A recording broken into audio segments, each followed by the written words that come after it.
Hello student, आज हम पढ़ने वाले हैं SAR ऑफ एल्काइलेटिंग एजेंट। तो एल्काइलेटिंग एजेंट स्टार्ट करने से पहले हमें सबसे पहले ये जानना ज़रूरी है कि जो एल्काइलेटिंग एजेंट हैं वो किस क्लास के ड्रग हैं। Alkylating agent basically anti neoplastic drug होते हैं। और एंटी नियोप्लास्टिक ड्रग क्या होते हैं? हमारी बॉडी में जो सेल्स होते हैं अगर वो अनकंट्रोल्ड रेपिटेडली डिवाइड होने लगे तो उसे कैंसर कहा जाता है। और जो ड्रग इस कैंसर के अगेंस्ट काम करते हैं उन्हें क्या कहा जाता है? एंटी कैंसर ड्रग या फिर anti neoplastic drug. Anti cancer drug का एक क्लास है alkylating agent.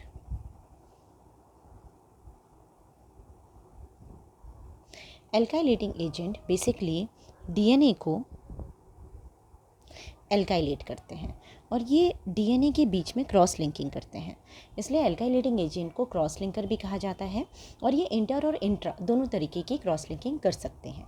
Alkylating agent basically cell cycle specific नहीं होते हैं, लेकिन ये लेट G1 में या S phase of cell cycle में ज़्यादा एक्ट करते हैं। अगर हम एल्काइलेटिंग एजेंट का एग्जाम्पल देखें तो basically they are nitrogen mustard and nitrosourea. So we will take the first class of drug, that is nitrogen mustard.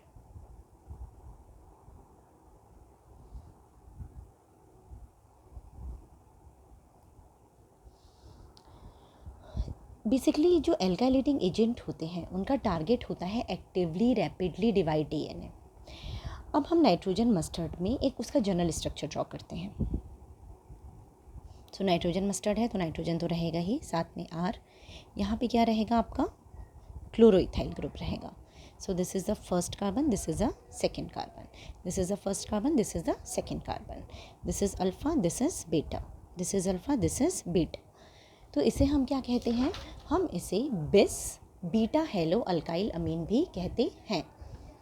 अब हम इसे बिस बीटा हेलो अल्काइल क्यों कहते हैं? क्योंकि यहाँ पे देखिए ये अल्फा है और ये बीटा है। बीटा पे क्या है? आपका हेलो ग्रुप है, तो बीटा हेलो अल्काइल अमीन। और ये जो बीटा हेलो अल्काइल ग्रुप है, so this is beta hello alkyl. Clear? वो दो बार है और एक ही नाइट्रोजन एटम से जुड़ा हुआ है, इसलिए इसे हम बिस कहते हैं। अगर ये अलग अलग नाइट्रोजन एटम से जुड़ता, एक ग्रुप अगर अलग अलग एटम से जुड़ता है तो उस समय उसे हम डाई कहते हैं। लेकिन यहाँ पे दोनों ग्रुप एक ही नाइट्रोजन से जुड़े हुए हैं, इसलिए हम इसे क्या कहते हैं? बिस बीटा हेलो अल्काइल अमीन। अब हम फोकस करते हैं इसके SAR पे। Alkylating agent and basically nitrogen mustard का SAR पढ़ने के पहले हमें उसका MOA जानना बहुत ज़रूरी है। बेसिकली क्या होता है कि ये जो नाइट्रोजन होता है इस पर लोन पेयर होता है, और ये जो लोन पेयर होता है ये इसके बीटा कार्बन पे अटैक करता है। जब ये बीटा कार्बन पे अटैक करता है तो क्लोरीन बाहर निकल जाता है और ये क्या बनाता है? एजिरिडीनियम कैटायन बनाता है, जो बहुत ज़्यादा हाईली रिएक्टिव होता है और इलेक्ट्रोफिलिक होता है नेचर में। तो हम इसे इस तरीके से लिख सकते हैं। ये वाला तो बिल्कुल सेम रहेगा ब्रांच, यहाँ पे कुछ भी नहीं हुआ है। This is alpha, this is a beta. Clear? लेकिन ये वाला जो ब्रांच है अब वो साइक्लिक स्ट्रक्चर में आ चुका है और साथ में नाइट्रोजन पे प्लस चार्ज आ चुका है। इसे हम क्या कहते हैं? एजिरिडीनियम आयन। ये एजिरिडीनियम आयन इलेक्ट्रोफिलिक होता है नेचर में, और डीएनए का जो भी न्यूक्लियोफिलिक पार्ट होता है, और बेसिकली डीएनए का जो गुआनिन पार्ट है, गुआनिन का N7, ओके, तो गुआनिन का जो N7 पार्ट है वहाँ पे ये इलेक्ट्रोफिलिक एजिरिडीनियम आयन जाकर अटैक करता है। सो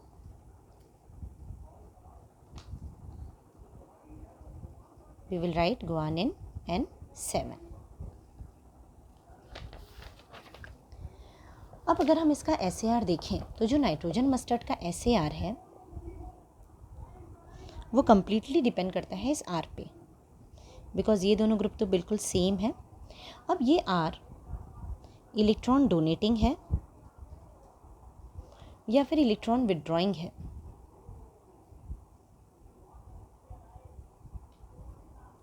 उसके बेसिस पे एजिरिडीनियम आयन किस स्पीड से बन रहा है वो डिपेंड करता है।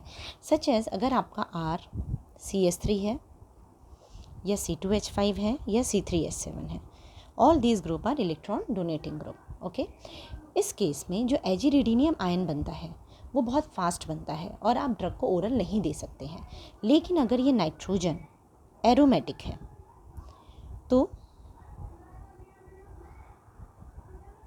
जो लोन पेयर है नाइट्रोजन का वो इस एरोमेटिक रिंग में रेजोनेंस के कारण इन्वॉल्व हो जाता है और ये इतना हाईली एक्टिव एजिरिडीनियम आयन नहीं बना पाता है। सो बिकॉज ऑफ दैट ऐसे ड्रग जिसमें आर की जगह पर ए आर ग्रुप है, एरोमेटिक ग्रुप है, वो हम ओरली दे सकते हैं। अब हम इसे 2 ड्रग के एग्जाम्पल के साथ समझेंगे। तो हमारा फर्स्ट एग्जाम्पल ऑफ ड्रग है मेक्लोरइथामिन। तो सबसे पहले हम मेक्लोरइथामिन का स्ट्रक्चर ड्रॉ कर लेते हैं।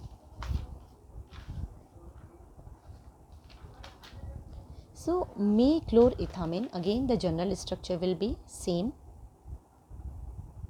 only you have to put CH3 over here, okay, rest all will be same. So in meclorethamine basically it is present in a hydrochloride form. CH3 is electron donating, so because of that it is very toxic. और जो एजिरिडीनियम ion होता है, जब एजिरिडीनियम ion form होता है मेक्लोरमेथामिन में, तो ये सिर्फ डीएनए की जो न्यूक्लियोफिलिक पार्ट है उनसे रिएक्ट नहीं करता है। आपकी बॉडी में जहाँ भी इसे OH, SH या NH कंटेनिंग ग्रुप मिलते हैं ये उनसे भी रिएक्ट करता है, जिसके कारण क्या होता है, ये बहुत सीवियर टॉक्सिक इफेक्ट दिखाता है। तो अब हम एक दूसरा एग्जाम्पल लेते हैं जहाँ पे हमने CH3 को एरोमेटिक ग्रुप से रिप्लेस किया है। So we will take the example of melphalan drug. तो मैं मेलफेलिन ड्रग का स्ट्रक्चर ड्रॉ करती हूँ। Again this one will be same, यहाँ पे कोई चेंज नहीं आने वाला है, ओके। तो ये पार्ट तो बिल्कुल सेम है, जो हमारा क्लोरोइथाइल वाला है बिसक्लोरोइथाइल ग्रुप है। हाँ, इसके आगे का जो ग्रुप है वो चेंज हो रहा है। So it is a phenyl ring with CH2 with carbon with NH2 with COH, and here it is having a H. So this is the complete structure of the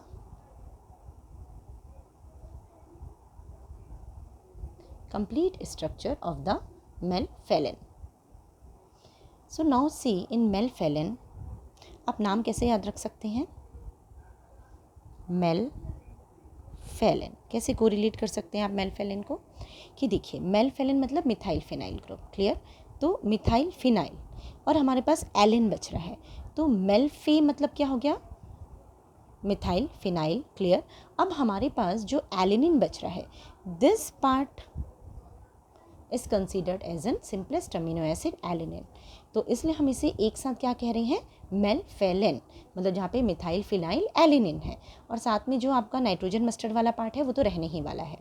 लेकिन जो मेलफेलिन है वहाँ पर नाइट्रोजन का जो लोन पेयर है वो इस एरोमेटिक रिंग में इन्वॉल्व हो जाता है, रेजोनेंस में इन्वॉल्व हो जाता है, जिसके कारण ये बहुत हाईली रिएक्टिव एजिरिडीनियम आयन नहीं बनाता है और इसकी ओरल बायो अवेलेबिलिटी बहुत ज़्यादा होती है। So this is the most important point in SAR of the nitrogen mustard and the alkylating agent.